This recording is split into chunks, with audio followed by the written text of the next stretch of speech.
हस्तिनापुर तीर्थ क्षेत्र पर विराजमान है।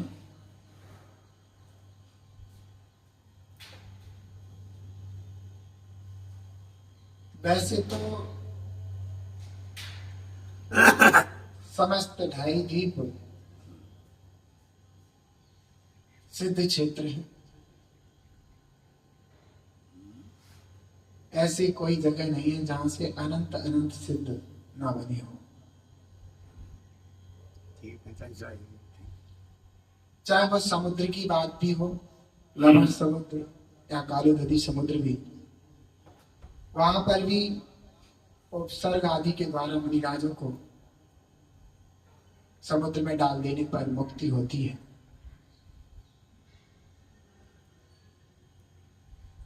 ऐसा प्रकरण, ऐसा भाव है।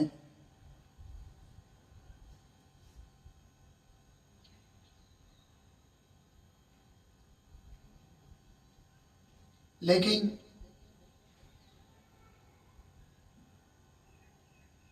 वैसे ही बोला जाता है कि तीर्थंकर भगवंतों की अपेक्षा से जहां से तीर्थंकर मोक्ष यानी सिद्ध क्षेत्र बोलते हैं, और बाकी के जितने भी क्षेत्र होते हैं वे अतिशय क्षेत्र कहलाते हैं। बाकी के जो कल्याणक होते हैं, चाहे वो गर्भ हो, जन्म हो या केवल ज्ञान हो, वैसे ये अतिशय क्षेत्र है। क्योंकि यहाँ पर शांति कुंज अरनाथ भगवान के गर्भ, जन्म, तप और केवल ज्ञान, ऐसे चार चार कल्याणक को प्राप्ति भूमि है। लेकिन ये वो भी जगह है जहां से अनेकों जीव सिद्ध भी हुए हैं। तो इस भूमि को हम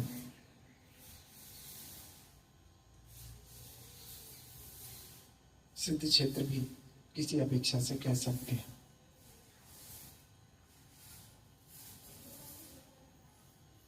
हम सिद्ध क्षेत्र पर हैं या फिर अतिशय क्षेत्र पर हैं,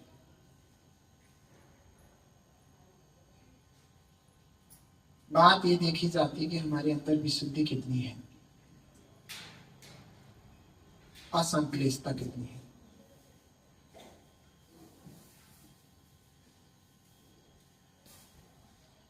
हम मंदिर में भी होकर के घर में रहते हैं, और कोई कोई लोग घर में भी रह करके मंदिर में रहते हैं। सब परिणामों की उतार चढ़ाव का खेल है।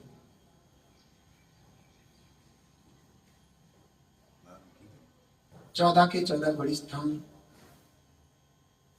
परिणामों का खेल है।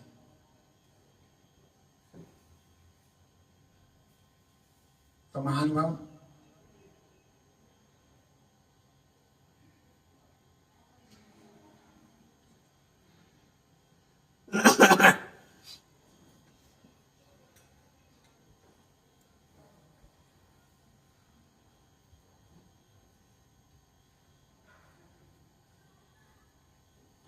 माही बेटा, माही बेटा, नहीं।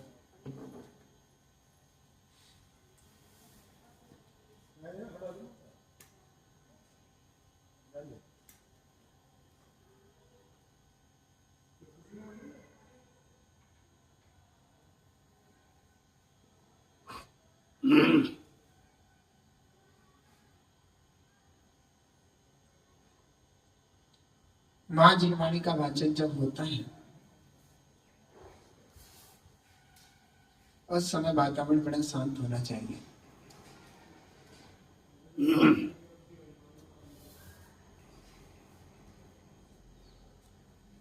क्योंकि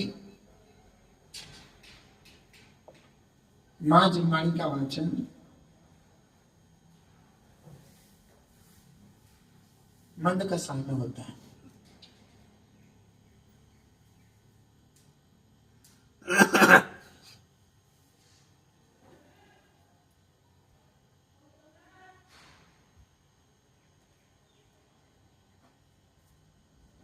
क्योंकि सबसे पहले जब लब्धियां आती हैं तो सबसे पहले लब्धि का नाम होता है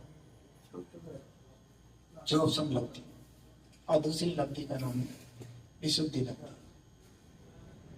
फिर तीसरी लब्धि का नाम है देशना लब्धि, और चौथी लब्धि का नाम है प्रायोग्य लब्धि, और चौथी लब्धि का नाम, पांचवी लब्धि का नाम है कारण लब्धि।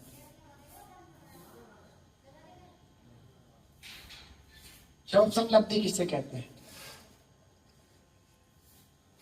ऐसा क्षोभसम प्राप्त हो जिससे कि मैं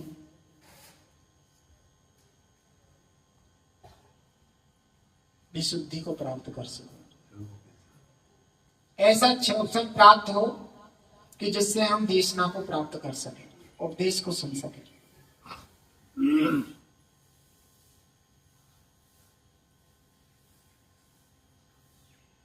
और जब ऐसा क्षोभसम प्राप्त होता है तो जीव को जरूरी नहीं है कि विशुद्धि प्राप्ति हो।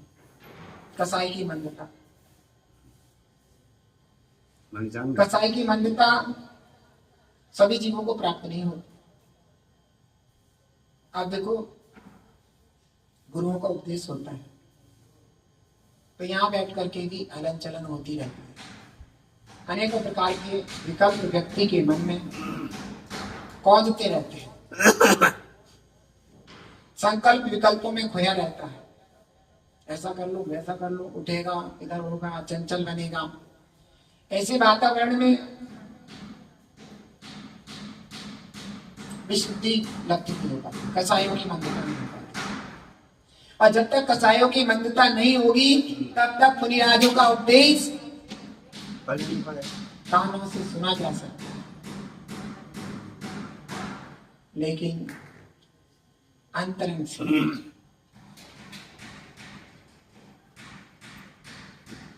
वहां पर बैठने के बावजूद भी वहां नहीं बैठे, क्योंकि विशुद्धि नहीं है। तो देशना कैसे प्राप्त? तत्वों का स्वरूप, गुरु की वाणी, आध्यात्मिक भाषा,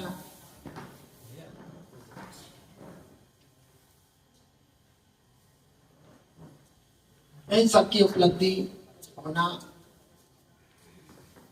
बहुत जल्दी से संभव नहीं होता।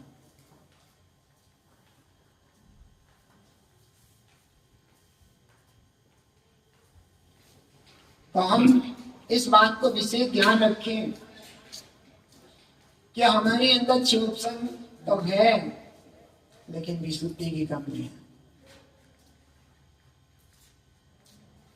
विशुद्धि की कमी होने से देशना नहीं मिल पाती।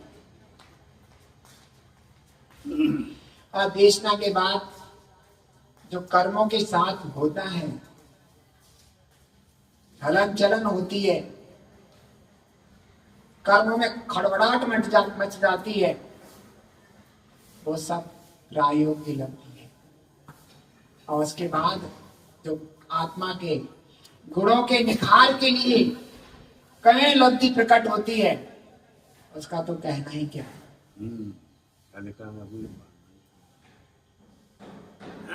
कारण परिणाम जीव के अंदर आते हैं, उससे आत्मा का निखार, आत्मा के गुण प्रकट हो जाते हैं उसके द्वारा। खैर, हमारे यहाँ पर ऐसा कोई समझने और समझाने का कोई अभिप्राय ऐसा कुछ नहीं था। मेरा यहाँ पर सिर्फ यही बताने का था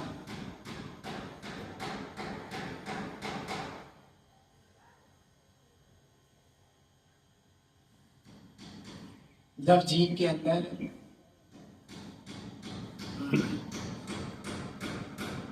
विशुद्धि लगती जाती है और वह शांत चित्त होकर के गुरु उपदेश सुनता है। मेरा इतना अभिप्राय था।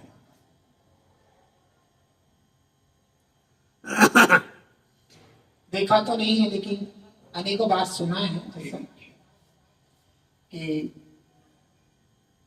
चातक पक्षी जो होता है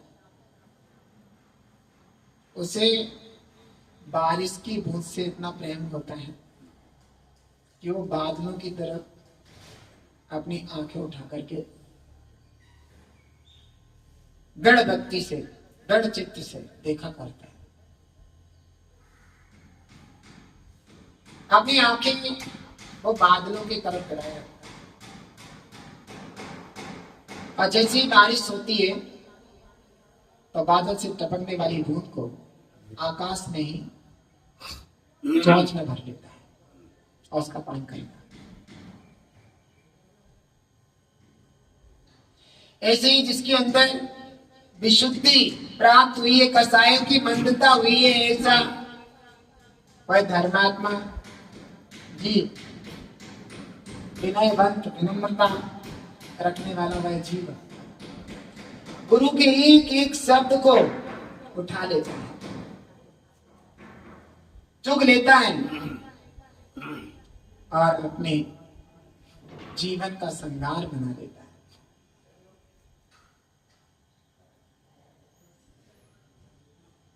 अपने जीवन को सजा देता है, अपने जीवन को पवित्र बना लेता है।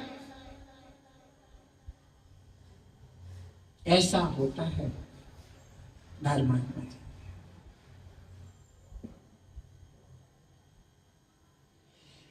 वैसे सुनने वाले के कई टाइप्स होते हैं, कई प्रकार के होते हैं सुनने वाले। भैंसा जैसे भी होते हैं, छल्ली जैसे भी होते हैं, हंस जैसे भी होते हैं। भैंसा जैसे कैसे होते हैं? दंगल मचा दें। गुरु का उपदेश हो रहा है,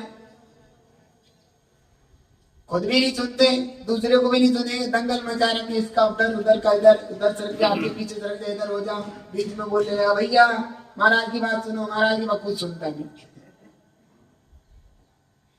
होता है ऐसा भी, प्रकट आता है ऐसा भी, ऐसी व्यवस्था भी देखने में आती है। शोर मचाए रखता है, इधर से उधर दंगल सा करे रखेगा।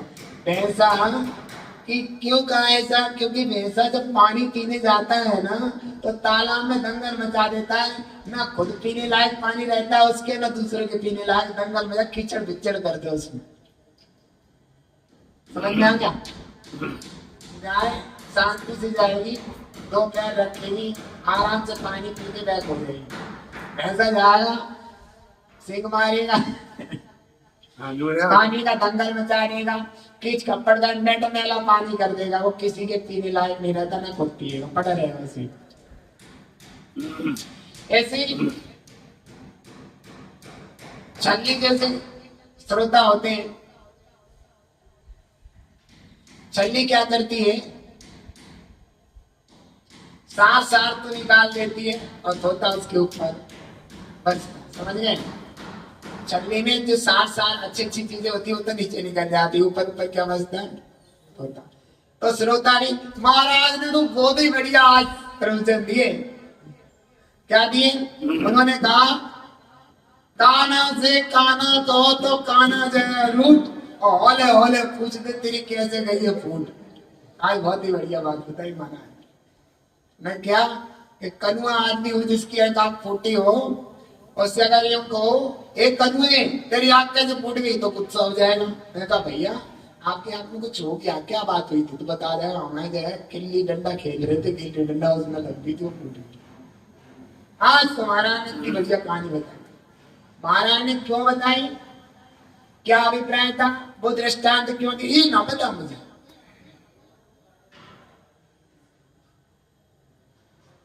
आज तो महाराज ने बताई। क्या हुआ? एक कहानी बताई, इसमें बड़ा आनंद आया। उसमें दामाद सास की कहानी। एक दामाद जी अपने ससुराल जाते हैं,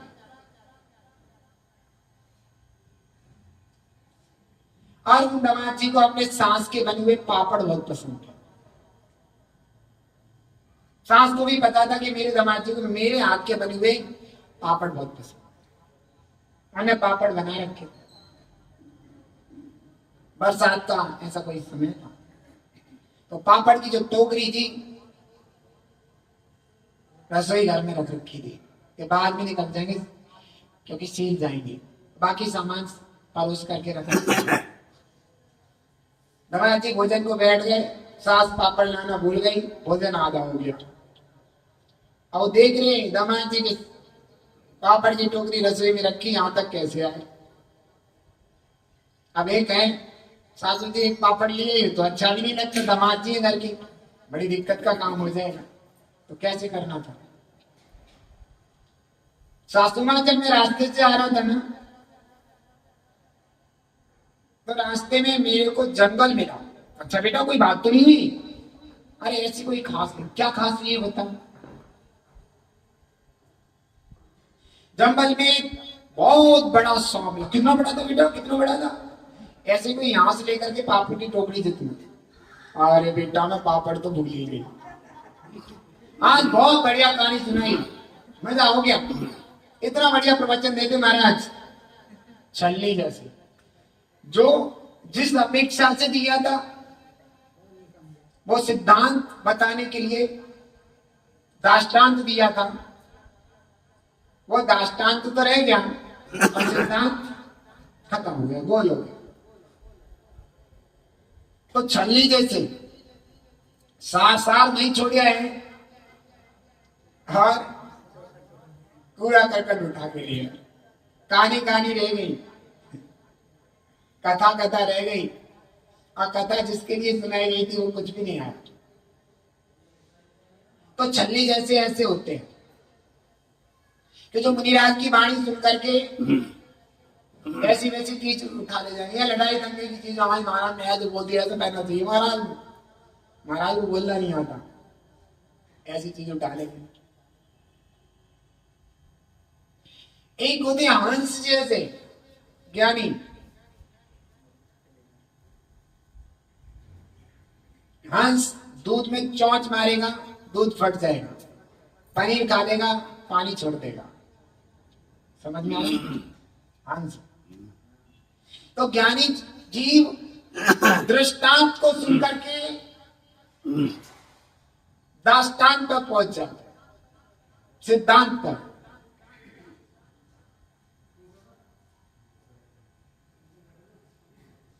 समझ में आ रहा है?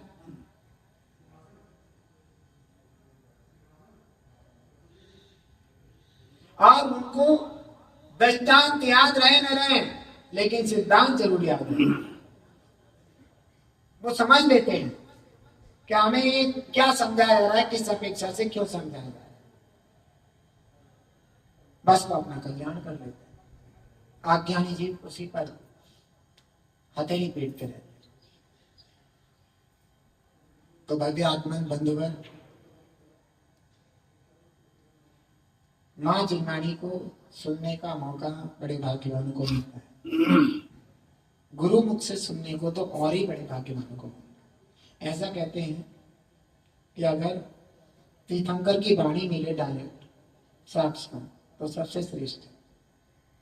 अगर तीर्थंकर की वाणी ना मिले तो गणधर स्वामी की वाणी मिले तो ठीक है चलेगा, गणधर स्वामी की ना मिले तो आचार्य सिद्धांत की वेदता मुनिराजों की मिले तो अच्छा है, उसके बाद आचार्य की मिले तो अच्छा है, उपाध्याय की मिले तो चलो चल जाएगा, साधु की भी चल जाएगी, चलो आरिका माता जी ये लोग चुल्लक की भी चल जाएगी, चलो प्रतिमाधारी की भी चल जाएगी, अपरस समय दृष्टि तक भी चला देगी। लेकिन मिथ्या दृष्टि के मुंह से कभी भी जिनवाणी सुनना नहीं चाहिए।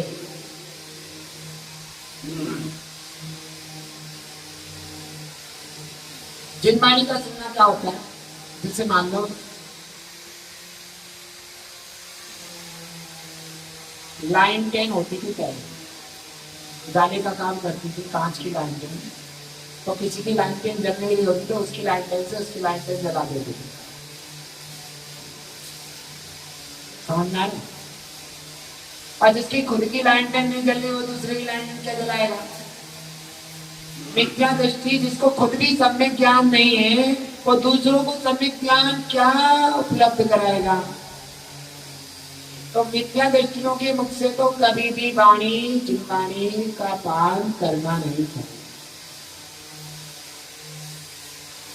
जहर का ही काम करेगा, वो तो उल्टा ही बताएगा, उसका कुछ बताएगा, तोड़ मड़ोड़ करेगा। समझ में आ रहा है? इधर का उधर करेगा। कसाय से बताएगा, क्योंकि ज्ञानी संवेदनशील जीव उस तरीके का अभिमान नहीं रखता जितना नित्य दृष्टि रखता है। नित्य दृष्टि अपने प्रलोभन को लेकर, लोभ लालच को लेकर के वाणी बोलेगा। हमारी ख्याति हो, विख्यात हो, क्यों भाई, अनेक प्रकार के भावों को अपने मन में ला करके वाणी बोलेगा। तो कहा है, मिथ्या दृष्टि के मुख से कभी भी वाणी सुनने के लोभ में कभी भी सुनना चाहिए। हम कैसे जाने मिथ्या दृष्टि, हम कैसे जाने मिथ्या दृष्टि? महाराज जी का प्रश्न है कि कैसे पता चले कि सामने वाला मिथ्या दृष्टि या समय दृष्टि। जो बीतरागी देव के अलावा कभी किसी को सर न झुकाता हो, निर्गत मुनिराज को देख करके नतमस्तक हो जाता हो, मां जिनवाणी का बहुमान बार बार आता हो, धर्म की प्रभावना के लिए सबसे आगे रहता हो, और कसाई भी जिसकी मंद हो, साधर्मियों को देख करके हर्षित होता हो, अपने पास जो वैभव है धर्म आयतनों के लिए मन से लुटाता हो, ये बार पहचान ही हमें अंकित हो सकती है ज्ञानी जीव की समय दृष्टि की। अंतरंग परिणाम तो कोई जान नहीं, या तो केवल ज्ञानी जाने या वो स्वयं जाने।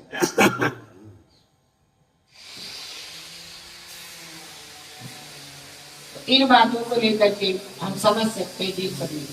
और जो स्वयं मिथ्या दृष्टि है वो देवादि को पूछता है, जैनी का बीज बनाए, देवी मंदिर तू जाए, देवी मंदिर तू जाए, और पूजा पाठ रचाए, पूजा पाठ रचाए, रागी जैसी पुजवाए, तो बिल्कुल खाली है, नहीं होगा भुगतान की हुंडी जाली है। इनसे पहचान हो जाती है अज्ञानी जी। आपस में शास्त्री भाइयों के प्रति संक्लेश परिणाम रखते हैं। साधर्मी भाई देखते न स्वाते हो, मुंह मटकाता हो, नाक चढ़ाता हो, ये सब मिथ्या दृष्टियों की पहचान है। सत्तेषु मैत्रीं गुणेषु प्रमोदं, क्लिष्टेषु जीवेषु कृपा परत्वम्, माध्यस्थमामं विपरीतवृत्तौ, सदा ममात्मा वेत्तातु देव। सत्त्वेषु मैत्रीं, संपूर्ण जीव राशि के प्रति मित्रता का भाव जिसके अंदर है। गुणेषु प्रमोदम, हम अपने से ज्यादा या गुणवान जीवों को देख करके उसे हर्ष का भाव होता हो। मुनि जनों को देख हृदय में मेरे प्रेम उमड़ आवे, बने जहाँ तक उनकी सेवा करके मन सुख पावे। ऐसा भाव, ऐसा परिणाम समय दृष्टियों के अंदर।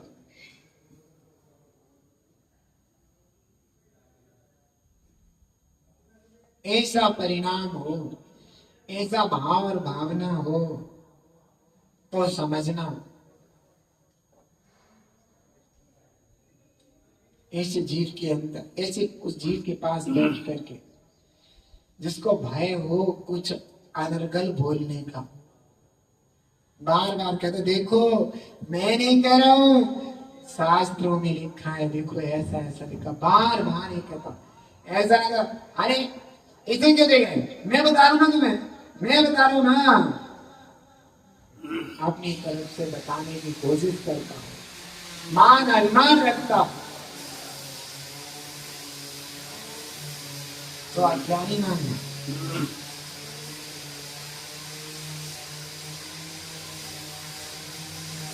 वैसे तो हमारे सामने समय सार जी रहेंगे, तीर्थ तो और भी हो सकते हैं स्वाध्याय के लिए। कड़वी औषधि को भी मीठा मिला करके दिया जा सकता है। ऐसा मेरी माँ मेरे साथ करती थी। कोई कड़वी चीज होती थी तो उस समय मैं मना करता था, मुझे नहीं चाहिए, और वो औषधि के रूप में तो उसमें मीठा गुड़ पेड़ा कुछ मिला करके दे देती थी और अच्छा लगता था, हम खा लेते थे। ऐसे समय साथ थोड़ा सा डिफिकल्ट है तो मिठास इसमें, लेकिन कठिन होने के कारण थोड़ा कर्माट सा लगता है, लेकिन मिठास है क्योंकि सच्चाई को बताने वाला है। लेकिन अगर गुरु मुख से सुना जाए तो रबड़ी और चाशनी मिला करके आपको पता ही नहीं चलेगा इतना कठिन है।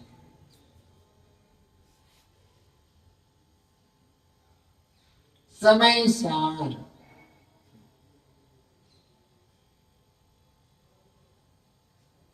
समय ही सार है, इसलिए समय को कभी चूकना नहीं चाहिए।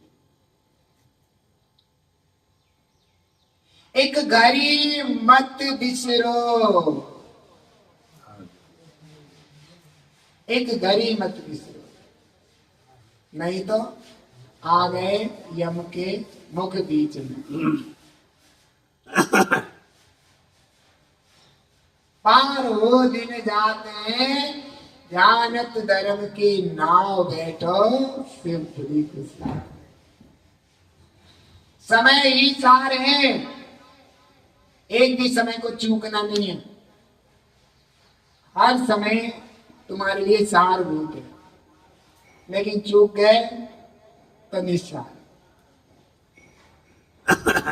समय को चूकने वाले, समय को छोड़ देने वाले, दोबारा से वह समय प्राप्त करना उनके लिए बड़ा संभव सी बात है।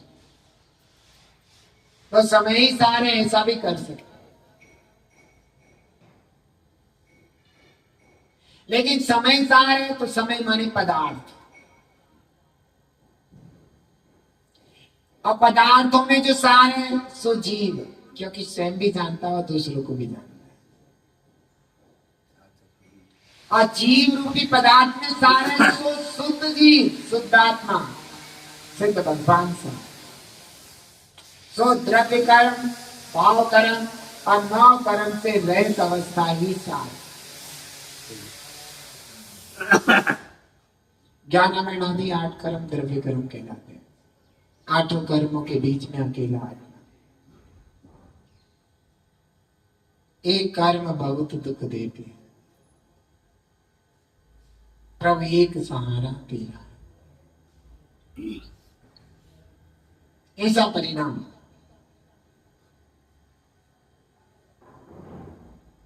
ऐसा भाव, ऐसा परिणाम।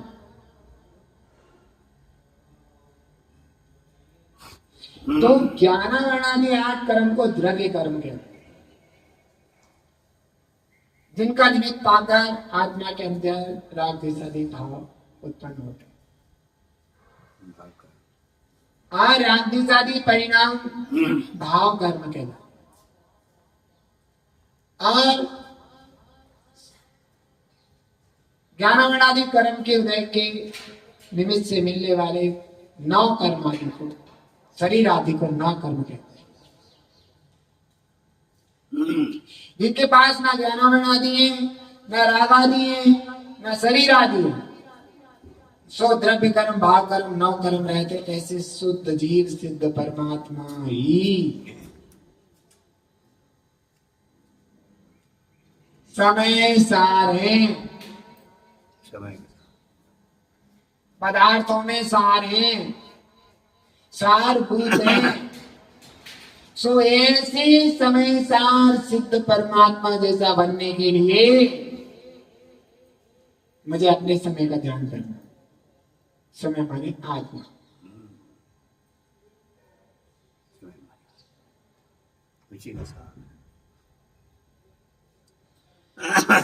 समय का ध्यान तुम रखना,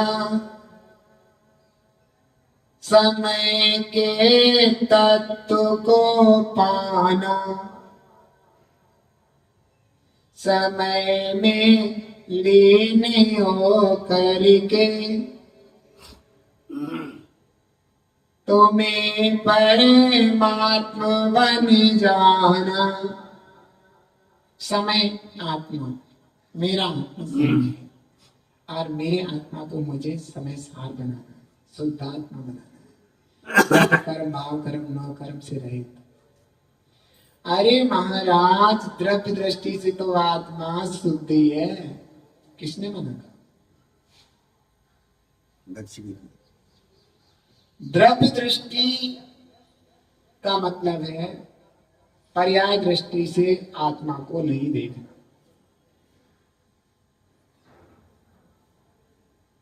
द्रव्य दृष्टि का मतलब है आत्मा के परिणमन को नहीं देखना, आत्मा का परिणमन नहीं देखना। चाहे आत्मा का परिणमन सिद्ध परिणमन हो, चाहे संसार परिणमन हो, दोनों परिणमन को अलग हटा देना, उसका मतलब है द्रव्य दृष्टि। लेकिन आत्मा का परिणमन संसार रूप भी होता है और सिद्ध रूप भी होता है। तो संसारी जीव संसार रूप परिणमन को सर्वथा न देखे और द्रव्य दृष्टि से सर्वथा अपने को सिद्ध समान माने, सिद्ध जैसा ही माने, सिद्ध ही माने, सो महा मिथ्या दृष्टि। क्यों भाई? बिल्कुल है, सिद्धि मान में चलती है। आत्मा तो अमूर्त है, तो इसका ज्ञान जो हम करते हैं वो भी थोड़ा ताकत से कल्पना मात्र से ही करते हैं। अनुभव में जो हमने पढ़ा या स्वाध्याय करी उसकी कल्पना से बना लेते हैं, मन के अंदर एक इमेज पिक्चर बना लेते हैं, बस उसी से तो भागते हैं, क्योंकि एक्चुअल कैसी है वो तो कोई भी नहीं। बस इनका प्रश्न ये था कि हम लोग जो जब तक केवल ज्ञान की प्राप्ति नहीं हो सकती, क्योंकि आत्मा का साक्षात्कार तो सा प्रदेश, सा गुण, सा धर्म, आत्मा का जितना भी मटेरियल है,